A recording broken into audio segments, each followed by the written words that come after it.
Don't give up.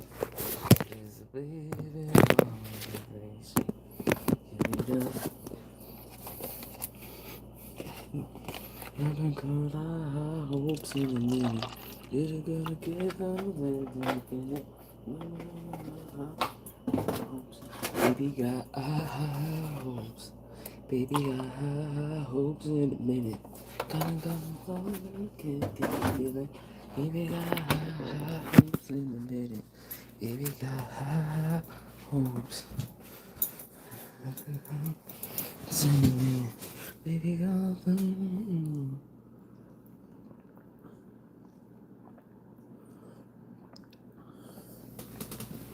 Baby, I have hopes in a minute. Gonna get the feeling. Never the feeling. Baby, I'm How you doing? Got milk? No, that's an iced coffee. Because it's starting to get hot.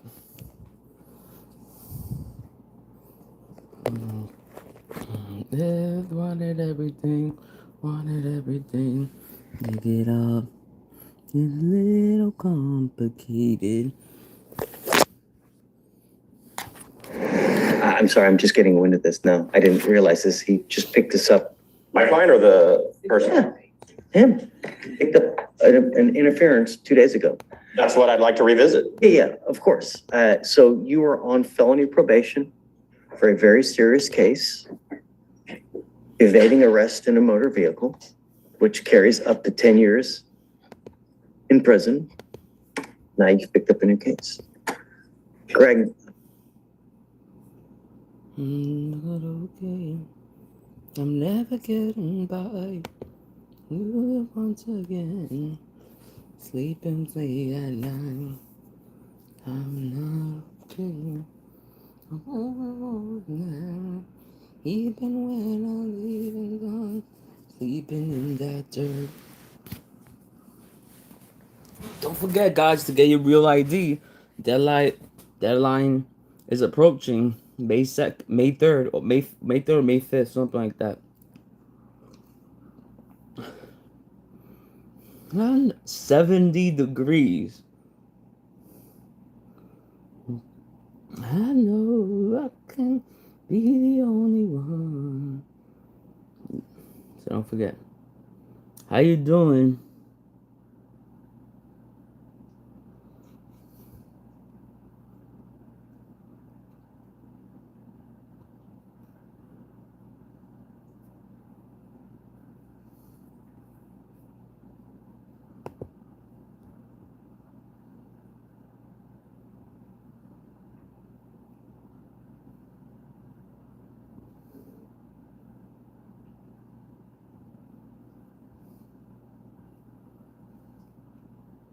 Let's go. Let's see what's going on with the camera. This is an innocent woman. She didn't do it. I tried to save his life. Yeah. We know who did it, Steve. We know. And we know who spearheaded this cover-up. You all know.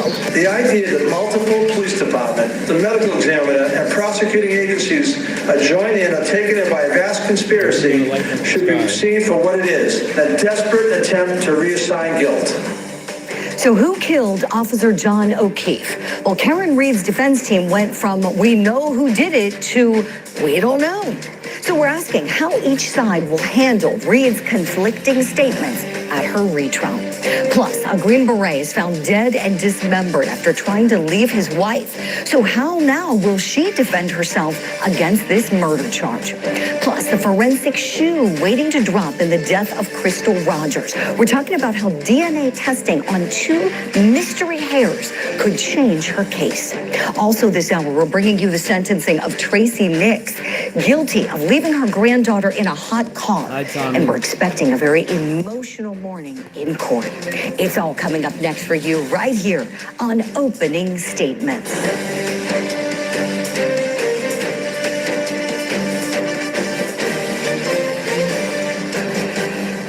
Good Thursday morning to you, or should I say happy Friday Eve, my friends. Welcome to Opening Statements. I'm Julie Grant. We got a great show planned, so let's get started. Grab that cup of coffee or wherever you want to drink right now in the morning or afternoon, depending on where you're watching from. It's time for my opening statement. Jail is an unpleasant place. The man suspected of murdering Mia Campos and committing statutory rape when impregnating her once out of jail. Well, there was a shocking surprise. Hell no.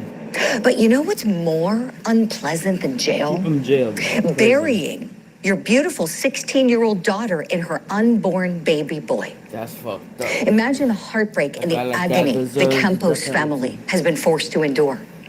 On Wednesday, Jesus Monroy went before a new judge because he picked up that new charge of statutory rape. And the judge said she'll likely issue a ruling in 24 to 48 hours on his bond. No bond. What's there to think about? This guy now has 2 sets of felonious allegations. The facts, according to police, show that he lured Mia Campos from her home under false pretenses of going out to get a bite to eat before police say he strangled her to death and left her body in the woods. Keep him locked up. Yeah, keep him locked up. Those allegations tell me that this guy has the potential to be a danger to the community. Yeah. Why should we allow him to sit at home on his couch and run the risk that somebody else gets hurt if he did what police say he did? You know, my friends, one day I hope to be a magistrate judge. I really do. And I hope to handle cases like this one. And I tell you what, this would be an easy decision for me. No bail. I would tell Mr. Monroy to go get comfortable.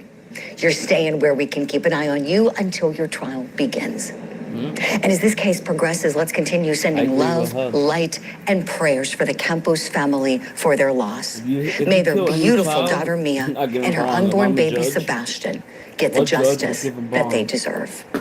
That's my opening statement. Let me know if you like it right now. It's time for your daily docket. It's a great opening statement. Did you observe any, did you smell anything at that point? I smell an odor of accelerant gasoline. How close were you to the body then when you smelled that? Within, I'd say 6 to 8 inches. I was right there.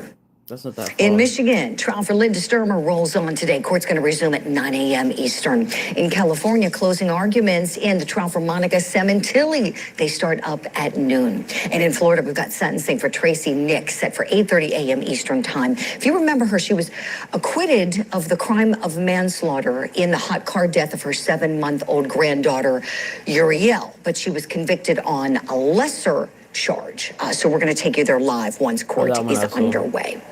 Now, to our top story. We're getting closer and closer to a jury being seated in the retrial for defendant Karen Reed. Jury selection resumes this morning. And so far, we've got a total of 7 jurors that have been picked to hear the case. 4 men, 3 women. The goal of the court is to get 16 to 18 jurors. Looks like the trial might start on Now, we're waiting for the process to be completed. We want to take a look at some key statements made between Reed's first trial and now.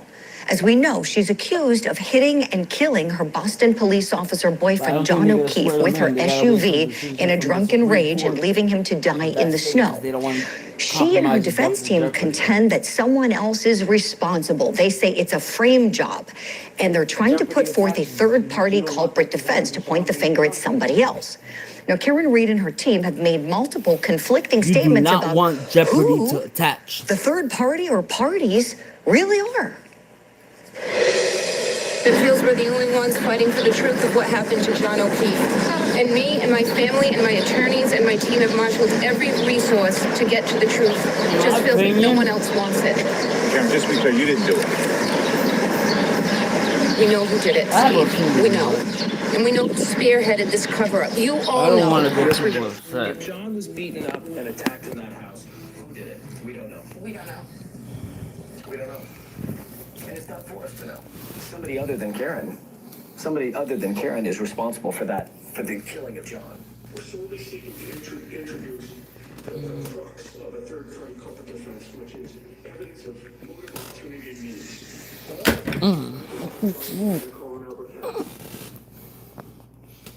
All right, let's talk about these contradictions and how both sides Sean B, you want to know what I think? Two sensational trial attorneys on the program this morning. Let me welcome them in. No, not really. Who practices in Boston, and Mario Gallucci. Good morning to you both.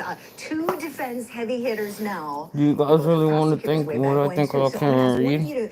I don't think she had anything to do with it. I think she's being set up. Joe, help me out from the state's side here. How do they handle these contradictions? If it's another hung jury, then the prosecutor again.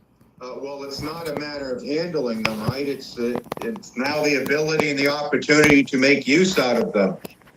Karen Reed has a sacrosanct right to remain silent, and she chose voluntarily as part of what, in my mind, is an ill-conceived pretrial strategy to taint the jury pool to make different statements. The problem is, when you make statements, you better make sure that they are thought out and that they are consistent and that they are plausible.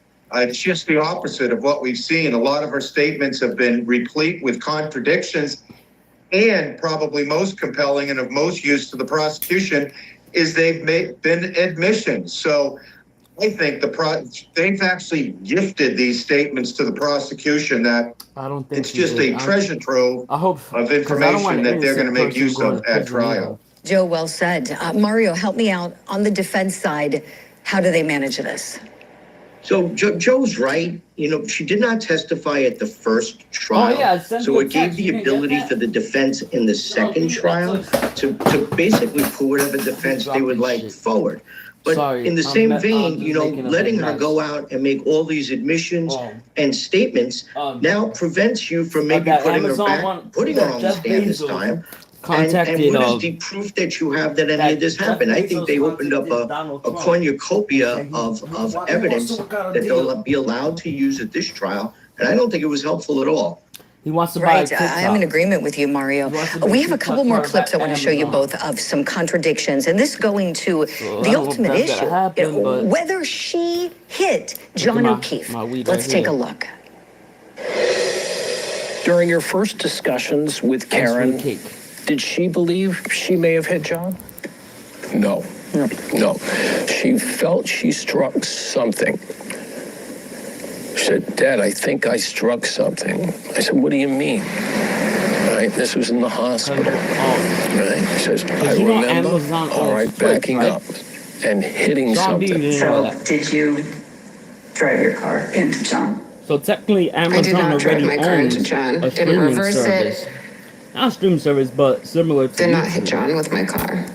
Is there any chance this was an accident? There's zero chance this was an accident. All right, Joe Kralski, back to you on this. We got Dad in the mix now as part of these contradictions. Your thoughts? So look, this is what I was talking about. Those statements are going to be devastating to the defense. First, her father admitted that Karen acknowledged that she hit something. Now, the defense, I'm sure, is going to try to spin that. I would never use that she was referring to backing into John's Traverse at Meadows Lane.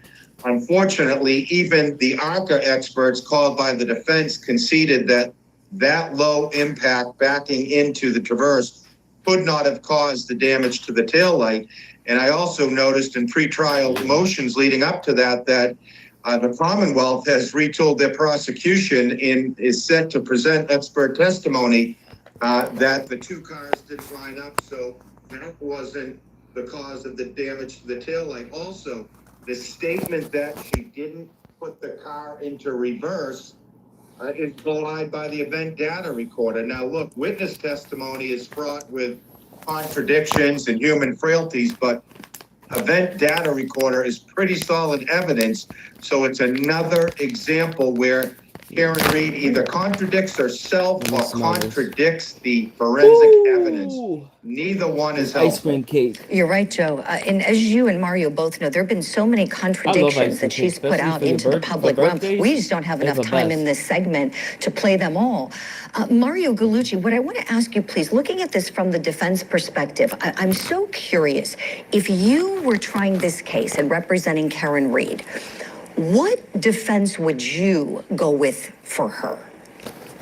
That she didn't do it, obviously. I thought the first defense worked brilliantly. I thought they did a very good job with, making believe or doing whatever they did to say that it wasn't her that did it, that there was proof that showed that he could have been beat up. We had the dog marks on the arm. So I thought that defense worked very well. She got the retrial. They brought in a juror, although she was an alternate juror, onto the team. And, making her make all of these statements to the public is just not what not the way I would have done it. I would have had to keep quiet, let your lawyer talk, let the lawyer do what he does best. Right, Mario, exactly. And backing up even further, I think something that's a little known fact was that initially, at the very outset, before Karen Reed had 5 other attorneys, when she just had David Yannetti at her first hearing, Joe Krowski, I'm sure you may recall this, when David Yannetti was asking for bond for her and making arguments, he essentially indicated to the court in so many words that this was an accident, that my client loved her boyfriend, that there was no intent here. He kept saying there was no intent, to hit him, anything like that. I can't remember his exact words, but it was along those lines of accident, a lack of intent. Do you think that she would have been smarter to stick with that theory? Do you think, Joe, could she have possibly avoided, a murder conviction and much of her life in jail if convicted, if she would have gone that route? Oh, I think so. The implication, right? And David Yannetti, when he was handling the case exclusively, was representing her with a more conventional defense, a defense in my mind that probably would have been more effective. You bring in a Hollywood lawyer and you come up with a Hollywood defense. And my criticism of the defense is third-party culprit is one thing, but it was just too wide and too thin to be plausible and believable, essentially backing the district attorney's office into a corner. I think they made the case into much more than it had to be.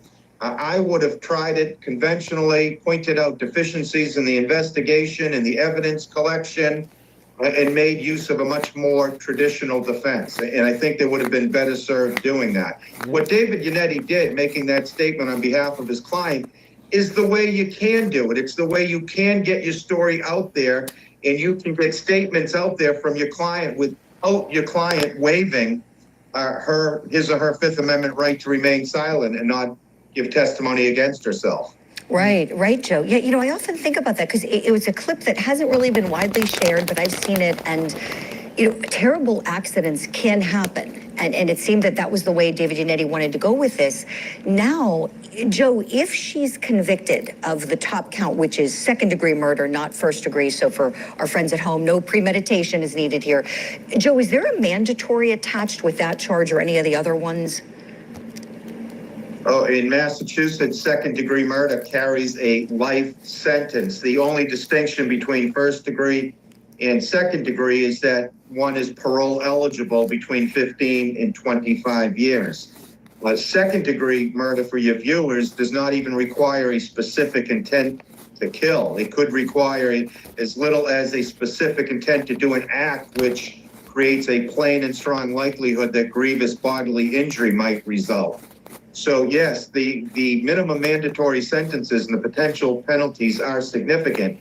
The lesser charge, if you will, is not that much of a lesser charge. The OUI manslaughter still carries a fairly draconian 5-year minimum mandatory state prison sentence in the Commonwealth of Massachusetts. So there is a lot at stake for the defendant Reed here, clearly. Wow. And I don't think the penalties are talked about often enough. I think when you really think about realistically what's ahead, Mario, tell me, for Karen Reed, we know that there's been an awful lot of publicity, much of it her own doing, as we know. She's wanted to affect the public opinion. Tell me, at the end of the day, you've seen a lot. Can she get a fair trial? I don't know. So it's very, I just tried a high publicity case, as you know, in New Jersey, where, we were swamped on a daily basis by, not only the media, but also, Facebook people who were out there with their own pages. And it gets very difficult to pick a jury, and the judge in that case, and in this case, needs to constantly tell that jury at the end of the day, go home, enjoy your family, do what you normally do not discuss the case, don't read anything. That's very important in these cases to make sure you do that. Always work. So the addition of the juror that in the previous trial, Victoria George, was interesting to me because of the publicity surrounding the case. I'm sure that they have vetted her greatly to find out exactly what happened during that first trial. She's going to be a very big instrument in this case if they didn't listen to the rules. Right, right, Mario. I agree with you. Joe, last word to you, please, because one of the biggest developments pertaining to the third-party culprit ruling from the court is the exclusion of young man Colin Albert, who has been harassed incessantly and baselessly as a result of allegations. And we know he cooperated, was glad to testify in the federal investigation that turned up nothing. They found that the state got the right defendant. Tell me, whatever you can say, I know you represented Colin previously, but your thoughts when you heard the news about him being excluded, Joe? Well, I thought it was long overdue. I don't think his name should have ever been part of the first trial. It was noticeable by omission that his name wasn't even referenced by the defense in the closing argument.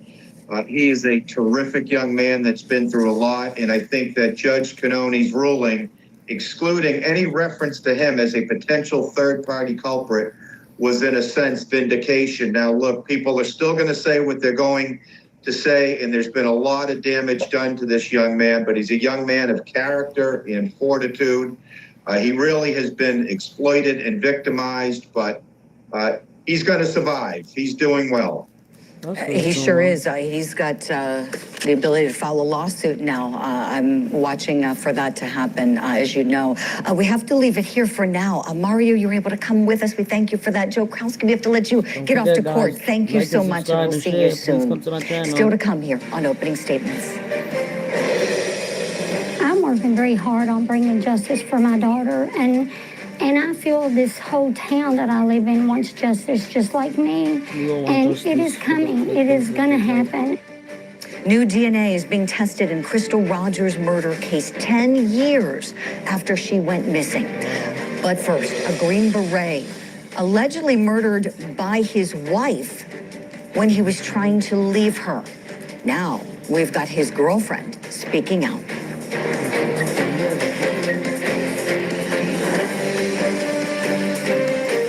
Before next week's season premiere of Interview with a Killer, relive the most shocking moments of season 1. Tell me, why are you here? She needed payback for what she did. You meet someone that make you angry and you shoot them. Are you not prepared today to take responsibility for any of your crimes? Interview with a Killer Marathon, Sunday at 7. And season 2 starts Sunday, April 13th. Only on Court TV. I would if I did something bad. Welcome back. And now for what's trending in true crime. The wife of an Army Special Forces officer is charged with his murder. But it's what the victim's girlfriend is saying now that's trending this morning. So the suspect and the estranged wife, Shayna Cloud, was arrested on Friday and charged with first-degree murder after investigators say that she shot and killed her husband, Clint Bonnell. Now, Bonnell, who is a retired Green Beret, was found 3 miles from their home in a rural pond. Now, this was nearly a month after he was reported missing. But now, Bonnell's girlfriend is speaking out, telling ABC News about the separate lives that he and Ms. Cloud were living. I know that they were coming to an end. And, the last couple of weeks, 5 or 6 weeks, things were really shifting. There were some concerns, for sure. And obviously, no one understood the severity of those concerns. Now, police say that Bonnell was in the process of filing for divorce, and they think that that might have been the motivation behind his murder. we're asking this morning, should investigators be looking at anybody else besides Shayna Cloud? Let's talk about it. Still with me, Mario Gallucci, and want to welcome in high-profile attorney John Phillips. Good morning to you, John. Let me start with you. Your thoughts on this? Should they be looking elsewhere? No. You know, you gotta start with the window really wide open as a prosecutor, as Cumberland County Sheriff's Office in North Carolina, and try to figure out where things, went wrong. And it leads to the girlfriend who was making welfare checks or asking for welfare checks, and it leads to the wife, and it leads to this messy divorce. And look who's talking, right? So they've kind of triangulated the situation. They've gotten other evidence to corroborate their suspect. They found other evidence to show that she was in the area. You expect her to try to point the fingers, or a defense team to point the fingers at somebody else. But I right now, everything's pointing to Shayna Cloud. Right. You're right, John. You're right. Mario Gallucci, same question to you, please. Should they be looking elsewhere? Nope. Well, as a defense attorney, you're always looking elsewhere. But in this case, I would say I would use what I call the Dexter defense.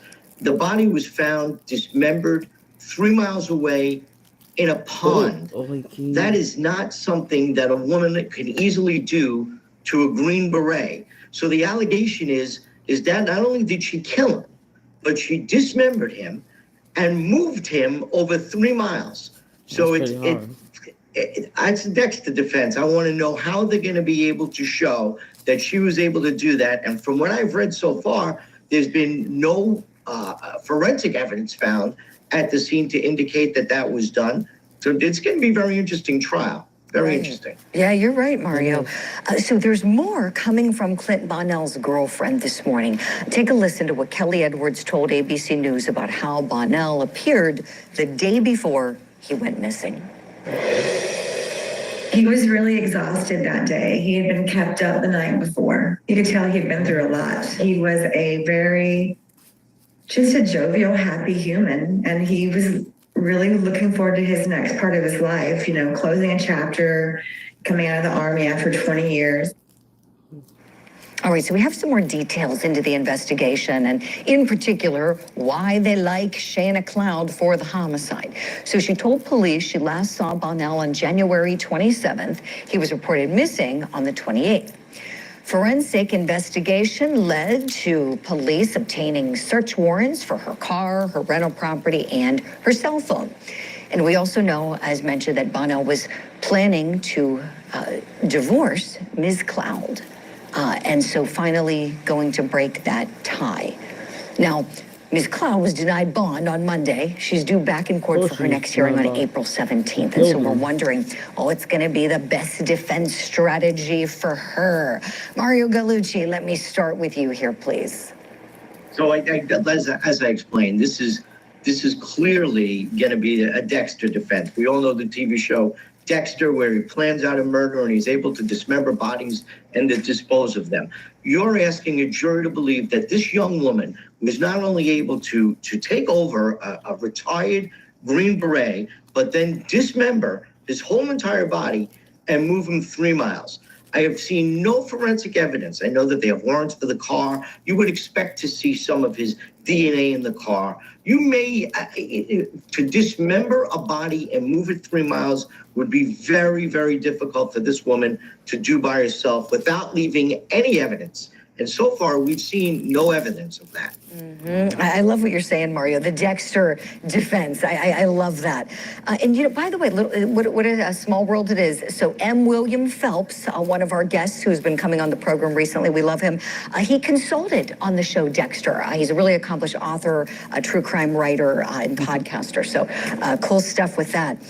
John Phillips, I want to share with you this statement that Clint Bonnell's family issued. And this was issued right after his estranged wife was arrested. So take a look. It says, Clint was an incredible human who sacrificed so much for others and dedicated his life to the betterment of this world. All we can do now is pray for swift and just punishment for Shayna Cloud. John, tell me, it makes me think, you do civil work as well as criminal work, makes me think, is there a civil lawsuit that could potentially be brought here depending upon what happens in criminal court? There certainly is. His family can always sue, her and those involved. And I've watched every episode of Dexter so far too. And Dexter liked his victims to be punished, right? And the gunshot wasn't Dexter's way of killing somebody. And so certainly it's the dismembering that is particularly hard about this case, but it also would allow her to more easily transport it to a pond. But it's certainly a civil case, as the public and prosecutors and police only give us a little bit of information. And as we sit here and follow this case more, we'll certainly learn more and be able to extrapolate new ideas and theories. Yeah, isn't that the truth? This one, in the early stages, and you both know, this is going to be very high profile. It's already circulating, making headlines all over. So we're not done. And certainly we're grateful to Clint Bonnell for his service. Mario, John, stand by, please. Go refill your coffee. We're going to hit a break. When we come back, we're talking about Crystal Rogers, one of the biggest cases in the true crime community. She went missing 10 years ago. Her boyfriend currently charged with her murder, and now some hair found in her car is being tested all these years later. Plus, who could do that? Who could do that? Who does that? Who could forget the babies in a car? Who could do that? yeah, remember forgetful grandma Tracy Nix? She was found guilty of leaving her granddaughter in a hot car. Well, her sentencing is set to start in minutes. We'll take you there live.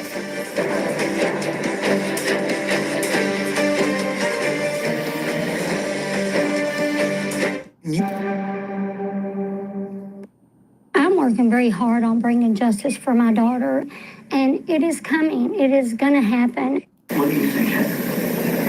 I'm shocked. I do not know. I don't need an attorney. I haven't asked for an attorney. I don't need none of that. I'm innocent. Yeah, that's him. Where's Crystal Rogers? This morning, we're shining a spotlight on the disappearance of Crystal Rogers. Could a new test help get closer to finding out what really happened to her? The Kentucky mother of 5 disappeared in 2015, never to be seen again. Crystal's car was found abandoned with a flat tire in Bardstown, Kentucky. Her then boyfriend, Brooks Houck, was charged with her murder 8 years after she disappeared. Police also charged Steve Lawson, an employee of Houck's, and his son Joseph in connection to the case. They'll all be standing trial later on this year. Now, Crystal's keys, her phone, and her purse were all found inside of her Chevy Impala, and also inside 2 strands of hair.